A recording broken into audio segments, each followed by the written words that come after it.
Before I comment on today's gospel reading, I just wanted to remind all of you that for Christmas Eve and Christmas Day, we will be having communion services at our church. So the times will be slightly different. So Thursday evening from 6 to 9 p.m., the church will be open for communion services. I will be doing most of it, but there will be extraordinary ministers of Holy Communion assisting me just to give me a break. Ideally, I'm planning it for every half an hour, but if a lot of people show up, then I will do it back to back. So if you come and it's kind of, the church is full because we can only have 10 people in the church, just wait and you'll be able to have your communion service very quickly. Once you have received communion, we encourage you to make a quick thanksgiving and then to be on your way so that if there's more people waiting that they can come in. If there aren't people waiting to come in, then yes, you can stay a little bit longer. Also, if there's not enough people, so it's counting the priest also and the custodian or whoever's checking people in. So remember that when you come in, you don't need to pre-register, but when you come in, to print your name and your contact information just in case we need to contact you. And on Christmas Day, it will be from 9 a.m. to 1 p.m. So Christmas Eve, 6 p.m. to 9 p.m. Christmas Day will be 9 a.m. to 1 p.m. In regards to today's gospel reading, we have an account of the birth of John the Baptist, his circumcision and his naming. And one of the things that we can take away from this passage is the unusualness of John's birth.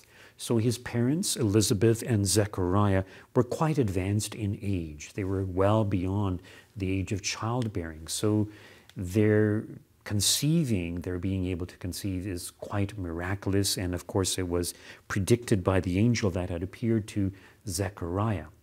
And Zechariah and Elizabeth were righteous. However, not having a child was seen as a kind of great disappointment, a great loss. So in other words, everybody understood that having children was considered a great blessing.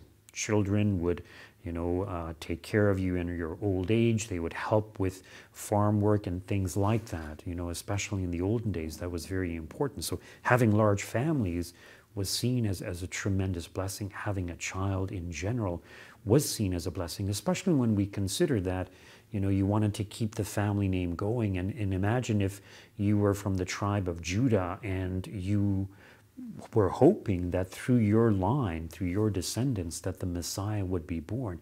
It was extremely important to have children. So for them not to have children, even though they were righteous, was almost seen like a sign of God's disfavor upon them.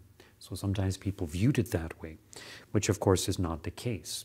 So they were righteous, but when the angel appears to Zechariah, he doesn't really believe that it's possible. How can this be? And because of his lack of belief. So even though he's righteous, he didn't believe the message of an angel.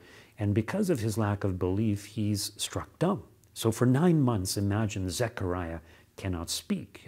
He may have had to motion with his hands to try and communicate. As we see here, he had a writing tablet, so he had to write things down. And during that 9 months, when he couldn't communicate as much, I'm sure he probably reflected on the mistake that he made in doubting God and doubting the message of the angel. And it's kind of a message to all of us also.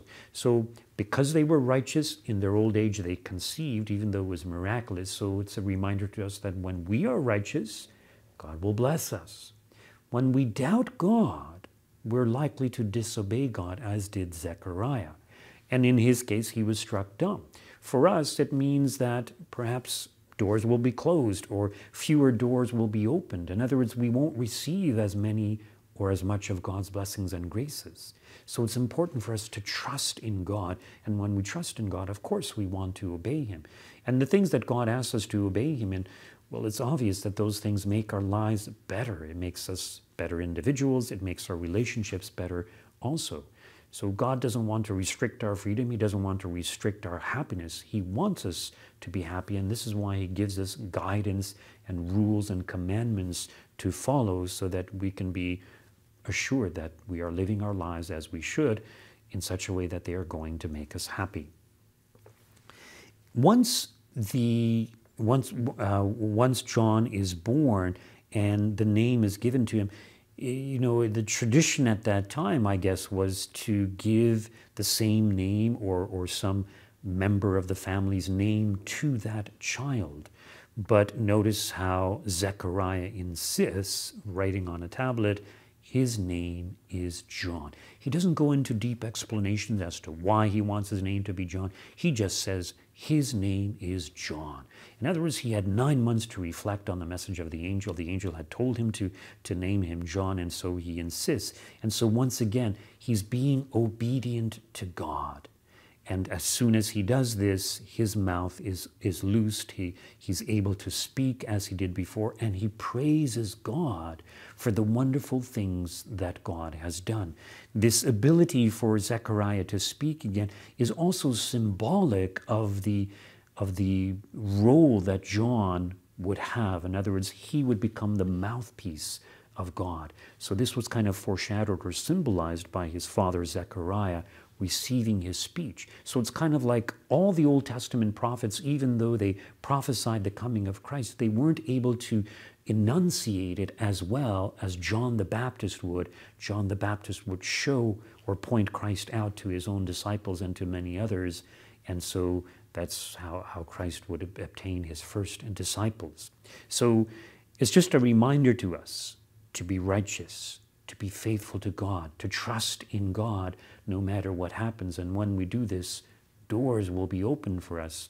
We will receive more blessings and graces. So let us trust in God no matter what happens. I know many people are struggling during this time of pandemic, and we don't know what the future holds. But no matter what situation we find ourselves in, we always need to trust in God. God never abandons us.